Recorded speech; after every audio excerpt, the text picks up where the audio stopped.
नमस्कार दोस्तों, स्वागत है आपका आपके अपने YouTube channel Bihar blind student help में।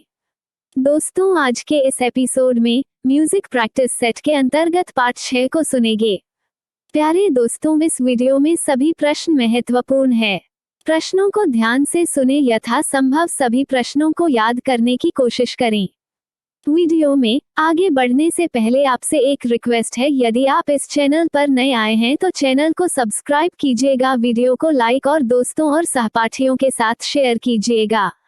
अपनी कीमती राय कमेंट में जरूर लिखिएगा। आगे इस चैनल पर किस तरह का कंटेंट देखना पसंद करेंगे, क्योंकि इस चैनल पर इसी तरह के से इन्फॉर्मेटिव हेल्पफुल वीडियो लाया जाएगा आने वाले समय में और भी यूनिक होने वाला है, इसलिए आप इस चैनल से जुड़े रहें। आइए दोस्तों, सुनते हैं स्वीटी मैम से। पहला है, एक सप्तक में कितनी श्रुतियाँ होती हैं? इसमें ऑप्शन है आपका 12, बी है 7, सी है 20, डी है 22।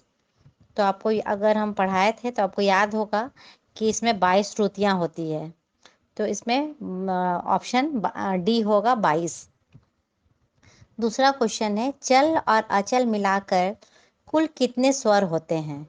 तो पहला ऑप्शन है, पहला है 12, दूसरा है बी है 7, सी है 10, डी है 5। तो इसमें चल और अचल मिलाकर कुल 12 स्वर होते हैं, तो बी हो, इसमें ए होगा 12। निम्नलिखित में से पूछ रहा है, किस ताल में 7 मात्राएं होती है? इसमें 4 ऑप्शन दिया है। पहला है 3 ताल, दूसरा है झप ताल, तीसरा है तिबड़ा और चौथा है एक ताल। तो तिबड़ा जो है उसमें 7 मात्राएं होती है। अच्छा, नेक्स्ट है फोर्थ क्वेश्चन कि ताल में सम किस मात्रा पर पड़ती है? तो अभी हम आपको ताल बताए थे, तो उसमें बताए थे कि जो सम है वो पहली मात्रा पे पड़ता है। तो ऑप्शन में है फर्स्ट में पहली, बी में दूसरी, सी में चौथी और डी में छठी। तो इसमें हम लोग ऑप्शन 1 पे ताला लगाएंगे, ऑप्शन ए में करेंगे पहली। ताल में सम जो है पहली मात्रा पे पड़ता है। नेक्स्ट क्वेश्चन है पांचवा, गांधर महाविद्यालय की स्थापना किसने की थी?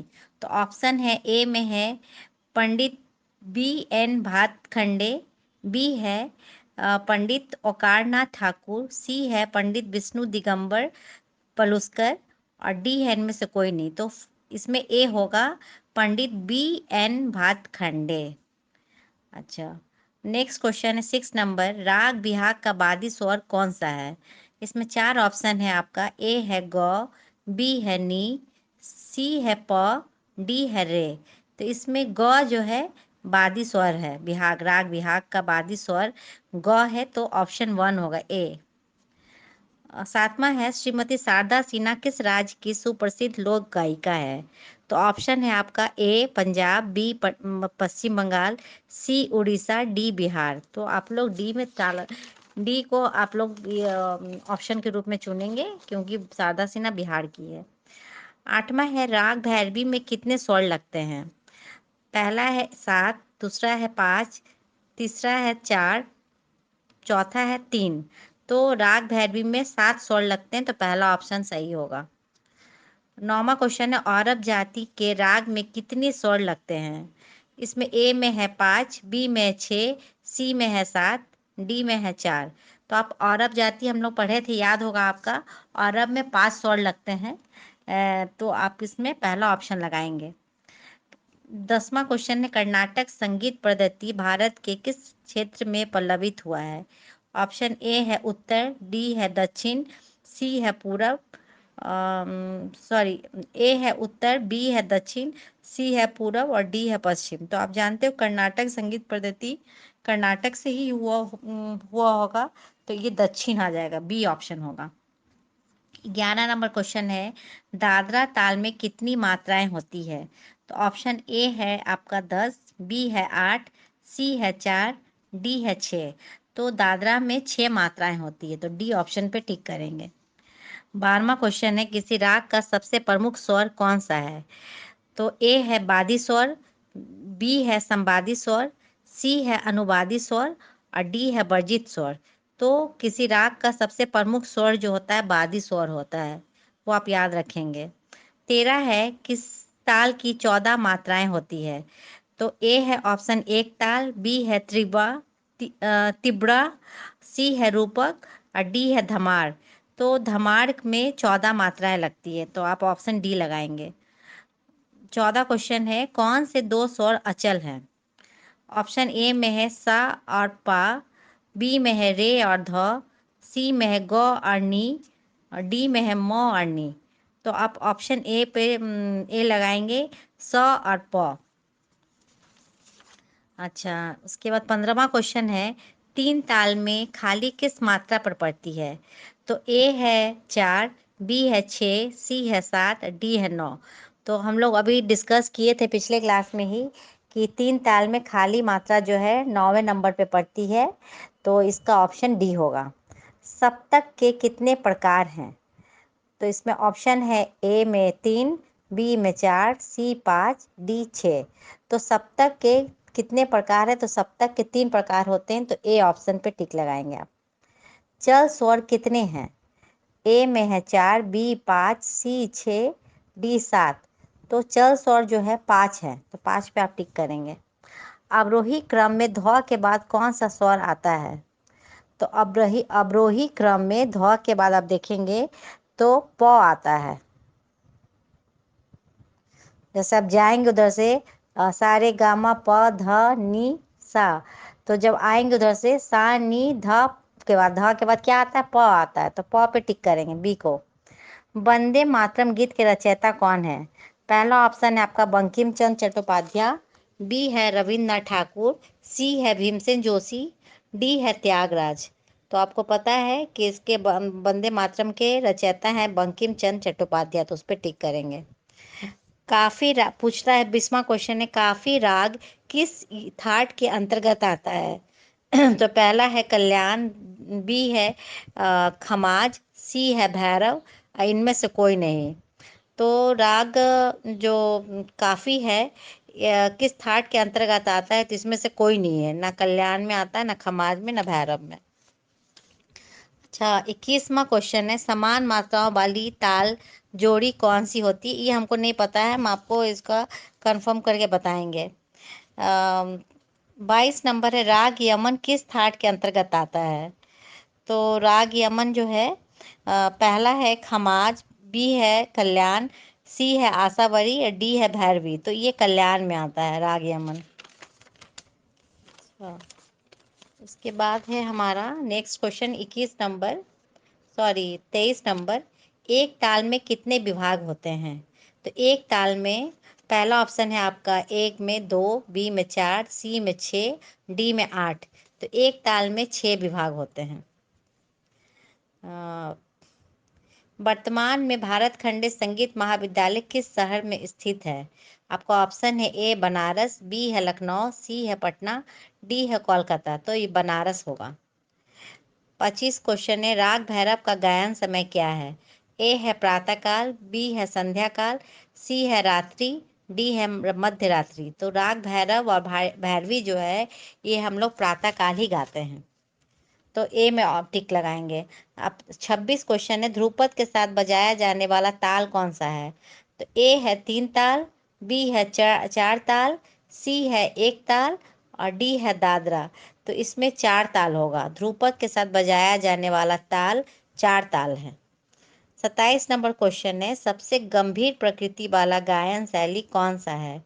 तो ऑप्शन है आपका ख्याल, बी है ठुमरी, सी है ध्रुपद, डी है तराना। तो ख्याल होगा इसमें, ए ऑप्शन। 28 है, क्रमिक पुस्तक मालिका के रचयिता कौन है? ऑप्शन है आपका ए पंडित बी डी पलुस्कर, बी है पंडित विष्णु नारायण भातखंडे, सी है पंडित रविशंकर, डी है पंडित ओंकार नाथ ठाकुर। तो इसमें होगा बी पंडित विष्णु नारायण भातखंडे। 29वां क्वेश्चन है, स्वरों के बढ़ते क्रम को क्या कहते हैं? तो आप जानते हो, फिर भी आप एक बार ऑप्शन देख लो क्या क्या ऑप्शन है इसमें। ए में है अवरोह, बी में है पकड़, सी में है आरोह और डी में है लक्षण गीत। तो आप जानते हो कि बढ़ते हुए क्रम को आरोह कहते हैं, सी ऑप्शन होगा उसमें। तीसरा है वह छोटा स्वर जिससे राग की पहचान है क्या कहलाता है। तो पहला है ऑप्शन आपका आरोह, बी है तान, सी है आलाप, डी है पकड़। तो इसमें ऑप्शन डी सही होगा, पकड़। वह छोटा स्वर जिससे राग की पहचान होती है पकड़ कहलाता है। 31वां क्वेश्चन है, तीन ताल में प्रत्येक विभाग कितनी मात्रा का होता है। तो तीन ताल में जो प्रत्येक विभाग है वो ऑप्शन है आपका कितने मात्रा का। तो ऑप्शन है पहला ए 4, बी है 5, सी है 2, डी है 3। तो इसमें ए होगा कि ये प्रत्येक विभाग जो है 4 मात्रा का होता है। 32 क्वेश्चन है, कर्नाटक संगीत पद्धति का दूसरा नाम क्या है। तो दक्षिणी संगीत पद्धति है ऑप्शन आपका, ये सही होगा। एक उत्तरी संगीत पद्धति, एक हिंदुस्तान प्रगति संगीत पद्धति है, एक शास्त्रीय संगीत पद्धति है। तो इसमें होगा आपका ऑप्शन बी, दक्षिणी संगीत पद्धति। सोहर किस संगीत शैली के अंतर्गत गाया जाता है। पहला ऑप्शन है आपका लोकगीत, दूसरा है शास्त्रीय गीत, तीसरा है ध्रुपद गायन और चौथा है धमार गायन। लेकिन ये लोकगीत में आता है, सोहर जो है लोकगीत है। 34 नंबर है, कजरी किस ऋतु में गाई जाती है। ए है ग्रीष्म ऋतु, बी है शीत ऋतु, सी है वर्षा ऋतु और डी है हेमंत ऋतु। तो ये वर्षा ऋतु में गाई जाती है। 35 नंबर क्वेश्चन है, ताली एवं खाली किस में होती है। पहला ऑप्शन है आपका ताल, दूसरा है स्वर, तीसरा है श्रुति, चौथा है बाद। तो आपका इसमें हो जाएगा ताल। ताल में ताली और खाली होता है। अच्छा, नेक्स्ट क्वेश्चन है कि 36 नंबर, हिंदुस्तानी संगीत पद्धति में कितने थाट हैं। तो ऑप्शन ए है 10, बी है 7, सी है 12 और डी है 8। तो इसमें 10 होगा, ए ऑप्शन। पूछता है 37वां नंबर क्वेश्चन, सा की सांगीतिक संज्ञा क्या है। तो ऑप्शन है आपके पास, पहला है ए षड्ज, बी है ऋषभ, सी है गांधार, डी है मध्यक। तो इसमें षड्ज होगा, स की सांगीतिक संज्ञा है षड्ज। 38वां नंबर क्वेश्चन है, मियां तानसेन किस राज्य के दरबारी गायक थे। तो पहला ऑप्शन है सम्राट अकबर, बी है शाहजहां, सी है मान सिंह तोमर, डी है हरिश्चंद्र। तो आप जानते हो कि तानसेन जो है नवरत्नों में थे, अकबर के 9 रत्नों में से एक थे। तो ये अकबर का दरबार, ए ऑप्शन हो जाएगा। 39 क्वेश्चन है, किस राग में 3 ताली एवं 1 खाली होती है। तो आप देखे थे अभी पिछले क्लास में ही आप पढ़े थे। ऑप्शन ए है 3 ताल, बी है 1 ताल, सी है दादरा और डी है कहरवा। तो इसमें 3 ताल होगा। 3 ताल में 3 ताली और 1 खाली होता है। 40 नंबर क्वेश्चन है, 8 मात्राओं वाला ताल कौन सा है। तो पहला ऑप्शन है तिब्रा, दूसरा है रूपक, तीसरा है कहरवा, चौथा है 4 ताल। तो इसमें कहरवा होगा। 41 नंबर क्वेश्चन है, कौन सा राग संध्या काल में गाया जाता है। ए है भैरवी, बी है भैरव, सी है यमन, डी है बिलावल। तो बिलावल को संध्या काल में गाते हैं, तो डी ऑप्शन सही हो जाएगा। 42 नंबर क्वेश्चन है, लावनी किस क्षेत्र का नृत्य है। तो पहला ऑप्शन है महाराष्ट्र, बी है गुजरात, सी है पश्चिम बंगाल और डी है बिहार। तो आपका लावनी जो है महाराष्ट्र का है, एक नृत्य है। तो इसमें ए ऑप्शन सही होगा। वीडियो को देखने के लिए धन्यवाद। यदि आपको यह वीडियो अच्छा लगा तो लाइक, शेयर और सब्सक्राइब दोस्तों के साथ शेयर करें। जल्द ही प्रस्तुत करेंगे आपकी सेवा में आपके समक्ष अगला अंक। तब तक अपना ध्यान रखिए, मन लगाकर पढ़ाई कीजिए। धन्यवाद।